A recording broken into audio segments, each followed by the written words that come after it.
মহাষ্টমী হল দেবী দুর্গার মহাশক্তির আরাধনার দিন। মহাষ্টমীর দিনে কুমারী রূপে দেবী অষ্টশক্তির আরাধনা করার বিশেষ তাৎপর্য রয়েছে, যা নারী শক্তির গুরুত্ব বোঝায়। এই পবিত্র লগ্নটি নিজের এবং পরিবারের মঙ্গলের জন্য প্রার্থনা করার সময়।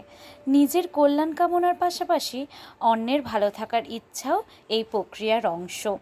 সকাল সকাল আমি, দিদি, মা আর জেঠিমা চলে গেছিলাম অঞ্জলি দিতে।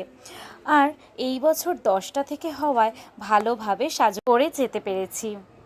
সেই সময় প্রথমবারের অঞ্জলিটা হচ্ছিল, আমরা দ্বিতীয়বারে দিয়েছিলাম। অঞ্জলির শেষে আমরা প্রসাদের জন্য দাঁড়িয়েছিলাম। কোনোবারই অষ্টমীতে আমরা স্ট্যান্ডে যাই না, কিন্তু এইবারে ভাবলাম যে একটু যাওয়া যাক। আর যা তাপ বাইরে, একটু সোডা না খেলে তো হবেই না। এরপর আমি আর দিদি গিয়েছিলাম পেট্রোল পাম্পে, তারপর ডিরেক্ট স্ট্যান্ডে গিয়েছিলাম। অষ্টমীর সকালে এত ফাঁকা থাকবে আমি তো ভাবিইনি। এই হার, কানের আর নেল পালিশটা আমার দুই বন্ধু অনন্যা আর মনীষা আমাকে পুজোতে গিফট করেছিল। আমার তো ভীষণ পছন্দ হয়েছিল, তাই আমি এই শাড়িটার সাথেই পরে নিয়েছিলাম।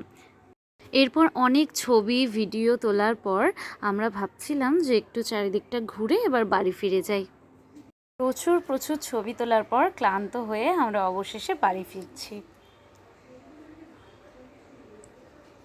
বাড়ি ফেরার পথে তো অনেকগুলোই ঠাকুর দেখেছিলাম, কিন্তু সবার আর ভিডিও করা হয়নি। এই ঠাকুরটা আমাদের চন্দননগরের সবচেয়ে বড় দুর্গা।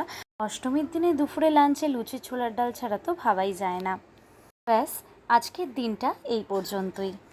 এটা কেমন লাগলো অবশ্যই জানিও।